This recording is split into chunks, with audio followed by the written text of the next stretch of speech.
Welcome back to Diary of a Speed Reader. Today I'm going to be talking about my takeaways from reading 100 annual reports in 30 days. When we last spoke, I had just finished reading 100 books in 100 days, and one of the things that I was considering doing after taking a little bit of a break was to read all of the annual reports in the S&P 500. Now, one of the things I learned from reading the 100 books was that the hardest part wasn't the reading or note-taking, but it really was doing the videos, editing them, figuring out what to say, and posting on a daily basis. I decided to take some of the pressure off and simply do a video for every 100 annual reports I read. Now, I know that there's a range of backgrounds that are watching this, so I'm going to split this video into 4 parts. And the first thing I'm going to do is actually talk about what the annual report is. The second thing I'm going to talk about has to do with how reading the annual report is the same as reading a book and how it actually does have some differences. The third thing I'm going to talk about is what my generalized takeaways have been after running through 100 of them. And the last thing, for those of you that are investment gurus, yes, I am going to give some solid examples to help explain what my takeaways are. Now, I want to say this very clearly. I am actively trading on these things, so I'm going to discuss securities very sensitively. You should not take any of this in the context of something like investment advice. You should talk to your local investment professional who can look at your own financial circumstances and help you make responsible decisions. This is Diary of a Speed Reader, and I believe that all things that are written and freely available should be approachable to anyone, especially the annual report, given what it is. Now, before we get into it, I would be so thrilled if you'd help me grow my YouTube station by subscribing to my channel. If you're watching on YouTube, just hit the subscribe button. If you're watching this on Instagram, there's a link in my bio. And if you're watching this on Facebook, just click on through. Now, let's get into those 4 points. The annual report is management's report to investors. But the way I like to think about it is it's the CEO's chance to tell the story of what happened this year. If you work at a big or small or even medium-sized company, maybe at the Christmas party, your CEO will get up and say, this is what happened, we're really excited about it, or this is what happened, we're really nervous about the next year. No annual report will ever really admit to being nervous per se, but it will absolutely give you a sense for what the company is excited about, what it's doing currently, how that impacted the financial health of things, and where things are going in the future. But what exactly is the S&P 500? Well, it turns out that is the top 500 companies that trade in the US exchanges, given their size, what the market values them at. And I say it that way because a lot of people might think they're just US companies, but actually that is not true. 3 of the cruise liners, for instance, all are Bermuda-based and domiciled, and they would trade in a US exchange, but are in fact not American companies, even if a huge portion of their revenue comes from the US. A huge portion of their sales is made in the United States. So reading the S&P 500 securities is reading about the top 500 companies, what the CEO has to say about progress at the end of the year, in this case, 2019. It's a snapshot. And a lot of times the annual reports aren't published until February or March. So this time, reading the annual report really gives me where people stood just as coronavirus was starting to envelop the United States. Now, the last thing that really should be said about the annual report is because it is written by some of the top leaders in business, the annual reports actually end up being some of the best free business material, free business educational stuff that exists, period. The second thing I'm going to cover is how does an annual report compare to a book as far as reading goes. There's actually a lot of similarities, and let's start there. The first is the length. Annual reports can range in size from around 80 pages to well over 400 pages. Just like if you're reading a book for the first time and you have no idea about that entire genre or subject, it's going to be confusing. Same too with the annual report. So I highly recommend, if this is an intimidating exercise, pick a company you know really well. Maybe the company you work for, your parents work for, or one that you just admire a lot, or use as the product of, like Lululemon or Facebook or Nike. Now, how is it different? That really has to do with the accounting. And I'm going to say that the larger the company, the more acquisitions, the more active that company is in buying other companies, the harder that report will be to understand. That said, if you work for that company or know that company really, really well, the math and all of the numbers is going to be a lot easier.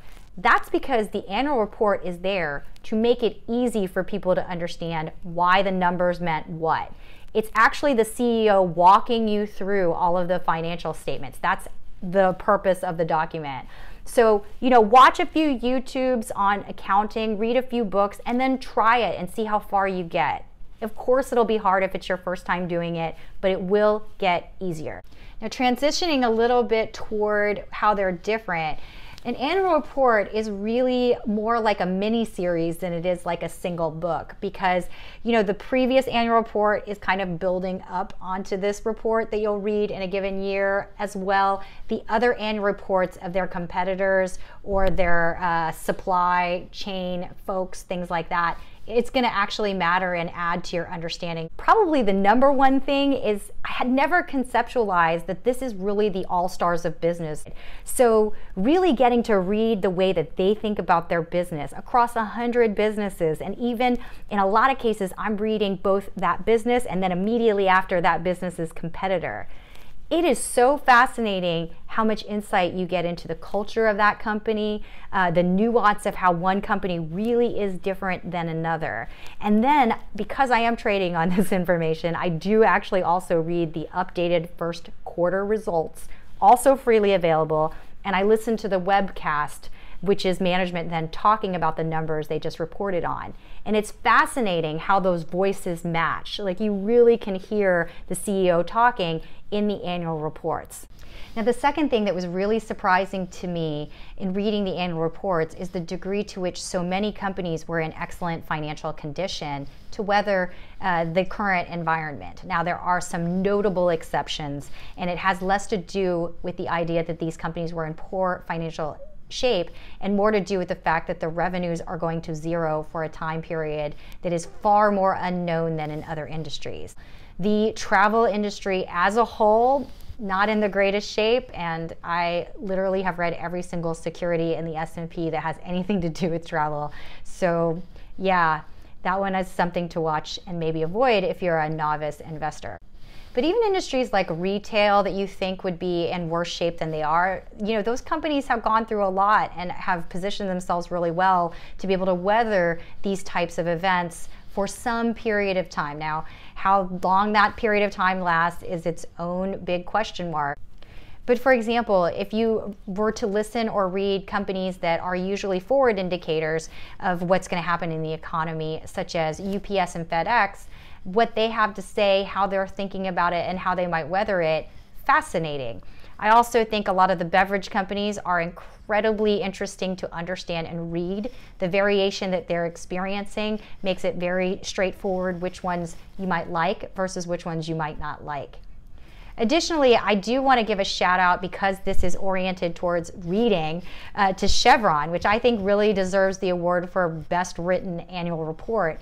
After reading 100, given the complexity of their business and the degree to which they worked to make their annual report easily understandable, you just got to give them full credit. Like, I feel like sometimes when I read a couple of annual reports that are very difficult to understand, I just want to send them Chevron's annual report. Now, I know for some people, you're probably looking for a bigger payoff on what stocks to look at and what stocks to invest in. I will say that out of the 100 reports, there are 12 for which I have active positions on, and another 12 to 13 that I'm watching for the opportunities that fit my strategy type. And my strategy type is not one that is easily investable by everyone, because I do incorporate volatility into the way that I attempt to generate returns for myself, and actually at this point also for some of my friends. If you are really upset with me because you really needed it for a stock pitch, I'll go ahead and give you one name. And I'm giving this name because I think that it's easier to understand because most people have some experience with this company, and that's Walgreens. And if you don't have experience with Walgreens, probably you've gone to a pharmacy or drugstore like a Watson's if you're watching this from Asia, or Boots, which is the company they own in Europe.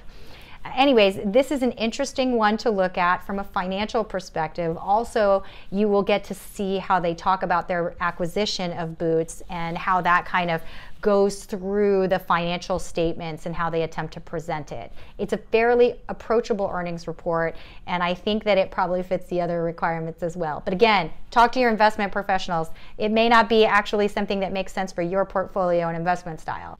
Now, typically at the end of the video, I give speed reading stats. It's a little bit harder to do here because I'm reading all 100 annual reports and then telling you about it.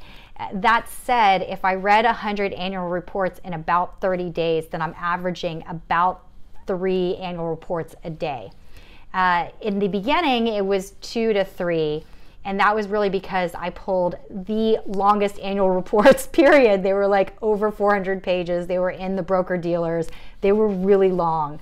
But now it's probably closer to between like 4. I'm probably averaging a day. So hopefully I'll get through this exercise a bit faster. On some days, like yesterday, I read 6. Today I read 3. So it just averages out.